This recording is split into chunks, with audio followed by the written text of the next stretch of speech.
Tonight, I'm going to share 3 terrifying stories that still haunt me to this day. They're not just scary, they're the kind of stories that make you question reality. The kind that keep you up at night, staring at the shadows in your room, wondering if you're really alone. I've experienced things I can't explain, and now it's your turn to hear them. Turn off the lights, put on your headphones, and whatever you do, don't look behind you.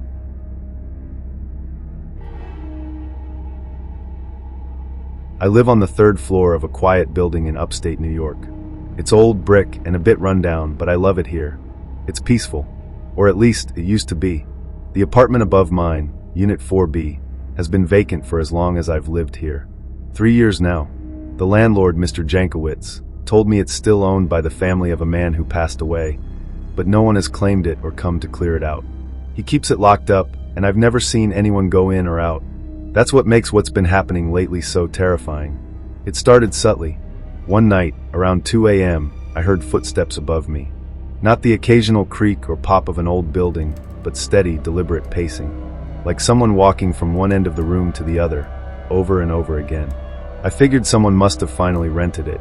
So the next day, I asked Jankowitz if we had a new neighbor upstairs. He gave me a confused look and shook his head. Nope. Still empty. Why? I didn't want to sound paranoid, so I shrugged it off. But that night, the footsteps returned, louder, and this time faster, as if someone was running. That's when I started recording the sounds with my phone. I captured hours of footsteps, occasional dragging noises, and something else, a faint knocking rhythm. 3 knocks. Pause. 3 more. I played the audio for Jankowitz. His face turned pale. "You're not messing with me, right?" he asked. "No," I replied. "Can you just check it out?" He agreed. The next day, I met him in the lobby. He showed me the key to Unit 4B, untouched, still dusty from sitting on his pegboard for years. When he opened the door, a wave of cold air swept out. The apartment was empty, dust-covered furniture, thick cobwebs, no footprints in the grime on the floor, no signs anyone had been there in years. Still, he checked every room, closets, bathroom, even under the bed. Nothing. "Maybe sound travels weird through the walls," he offered, but I could tell he didn't believe it. That night, I barely slept. The footsteps returned, only this time they didn't stay above me. They traveled, first above the living room, then above the kitchen, then directly over my bedroom. Then they stopped, and the knocking started again. 3 knocks. Pause. 3 more. I turned on the lights, grabbed the bat I kept under my bed, listened, and then I heard a whisper, right above me. "Let me in." I called the police. When they arrived, they went straight to 4B. Again, the door was locked. Again, no one was there. But this time, the officer noticed something that chilled me. Long scratch marks on the inside of the front door, as if someone had been trying to claw their way out. The police didn't have answers. They left after assuring me no one was inside. But they didn't stay the night. I did, and that's when things got worse. The next night, the sounds stopped. No footsteps. No knocking. Just silence. I thought maybe it was finally over. Until 3:13 a.m. That's when I heard it. The front door to my apartment slowly creaked open. I froze. I knew I had locked it. I always locked it. I grabbed my bat and crept out of my bedroom, heart hammering in my chest. The living room was dark, but I saw the door, wide open. Cold air blew in. I stepped forward, reached for the light switch, and heard the soft thud of a footstep behind me. I spun around. No one was there. Then I saw it. A shadow, not cast by me, but stretching across the floor from the hallway to the bathroom. It moved slowly as if crawling. I ran back to my room and locked the door. Sat in the corner with the bat until the sun came up. I didn't sleep. I didn't even blink. I wanted to leave, but something told me it wasn't done with me yet. The next day, I went to a local historian who specialized in the building's past. I didn't expect much, but what she told me confirmed my worst fear. Unit 4B used to belong to a man named Alan Greaves. Lived alone, reclusive. He believed someone was living inside the walls of his apartment. Claimed they were watching him, whispering to him, tormenting him at night. No one believed him, until one day he vanished. No forced entry, no signs of struggle. The police found his apartment locked from the inside. The only clue was a single message scrawled into the wood floor with what looked like a key. It finally found the door. After that, no one stayed in 4B longer than a month. Jankowitz never told me any of this. I confronted him. He looked like he'd aged 10 years since our last conversation. He didn't deny it.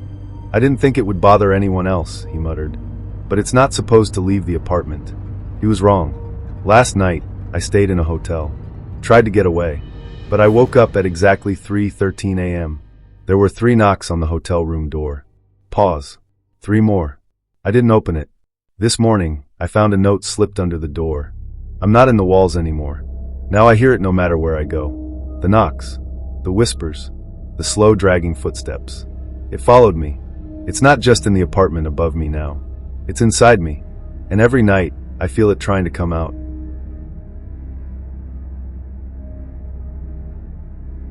It's been 8 days since I left the apartment.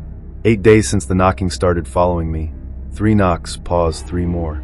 No matter where I go, I hear them. In hotel rooms. At work. Even in the bathroom stall, at a gas station outside Albany. It's always at 3:13 a.m. I haven't slept properly since it got inside me. I know how that sounds. Like I've lost it. I've told myself that a dozen times. But this isn't a breakdown. It's real. It's in me. I feel it moving. It started with the dreams. In them, I'm back in 4B, but everything is upside down, literally. The furniture clings to the ceiling, the lights hum with a low, painful frequency, and a door stands in the center of the floor. It knocks. 3 times. Every night in the dream, I step closer, and every time I get near, I hear a voice whisper from the other side. You open the door. Now I'm home. When I wake up, my nose is bleeding. My fingernails are dirty, like I've been clawing something. One morning I found scratches on my chest. Not like I'd scratched myself in my sleep. These were too long, too deep, like fingers had done it from the inside. I started filming myself while I sleep. The first 2 nights, I just tossed and turned. The 3rd night, at exactly 3:13 a.m., I sat up. My eyes didn't open. I just sat upright, completely still, for 12 minutes. Then I turned to face the camera, still asleep, and said in a voice I've never heard myself use before, "It's warmer in here." Then I laid back down. That was the last night I tried recording. I reached out to the historian again, Mrs. Kraus. I told her everything. She didn't laugh. She didn't act surprised. She said something similar happened once before, back in 1962, when the building was still divided into large tenements. A man named Enoch Brill claimed a presence from the building entered his body and began controlling his thoughts, his movements, even his dreams. He begged the city to burn the building down. He died a few weeks later, found in a church confessional, wrists torn open, whispering. I let it out. I asked if she knew what it was. Mrs. Kraus leaned in and said, "Some say it's not a ghost or a spirit, but a room. A place that thinks. And once you let it inside you, you become a doorway." That word stuck with me. Doorway. Is that what I've become? Since that night, animals avoid me. Dogs snarl. Birds won't land near me. My reflection in the mirror lags, like it's trying to catch up. Twice I've seen myself blink in the mirror before I actually blinked. Last night, it got worse. I was staying at a friend's place, Josh, someone who still trusts me. We stayed up late watching dumb horror movies, trying to laugh the fear away. Around midnight, I started feeling pressure, like something was pushing against the inside of my chest. My vision blurred. My ears rang. And the knocking started, this time not outside. From inside my skull. 3 knocks. Behind my left eye. Josh thought I was having a seizure. He called 911. The paramedics checked me. Normal vitals. No signs of anything wrong. They left. Josh went to bed. I stayed awake, lying on the couch, staring at the ceiling, afraid to close my eyes. At 3:13 a.m., Josh screamed. I ran into his room and found him curled in the corner, eyes wide, pointing at the wall. There were 3 handprints there. Inside the wall, pushed outward from the drywall. Human-sized, spread wide, like something had leaned forward to listen. Josh ran, left the house and didn't come back. I stood there, paralyzed, as I watched the handprints slowly recede back into the wall. I think it's learning, growing stronger. Tonight, I'm alone again. I feel it moving more often now, especially when I'm near mirrors, or when I close my eyes for too long. It doesn't like being ignored. It wants to be used, to be seen. And now it speaks clearly, not in dreams, in real time, in my head.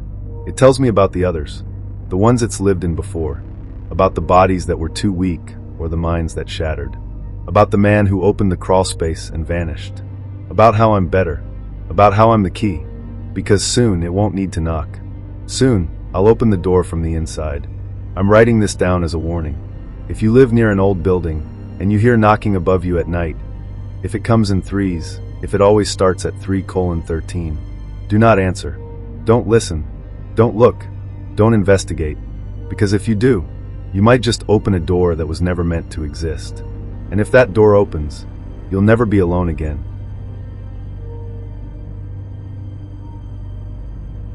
I never used to believe in anything supernatural. Ghost stories, haunted houses, cursed objects, they were fun to read but completely fictional in my mind.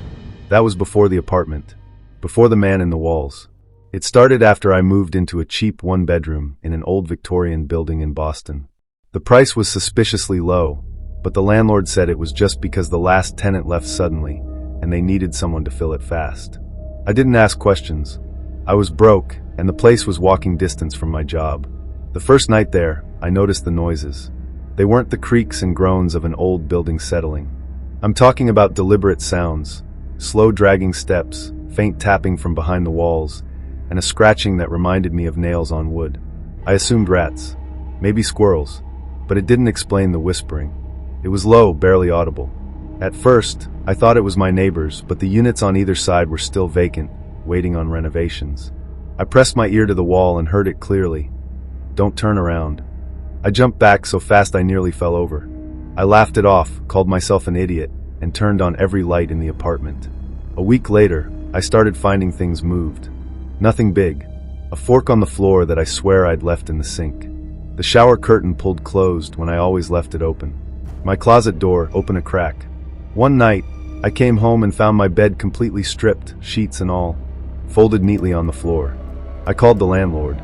He insisted no one else had access and said the previous tenant was just eccentric. When I asked what that meant, he got quiet and said I had nothing to worry about. That was when I should have left. But I stayed. The next incident wasn't subtle. I woke up around 2:30 a.m. to the sound of breathing. Not mine. Heavy, raspy breathing coming from the foot of my bed. I froze, too scared to move. I couldn't see anything in the dark, but I could feel something there, watching me.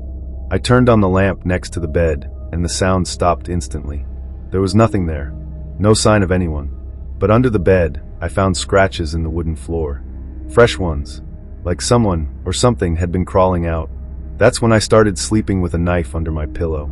I set up an old baby monitor I had in storage, one of the audio-only kinds. I put the transmitter in the living room and the receiver by my bed, just for peace of mind. The first 2 nights, it picked up nothing unusual.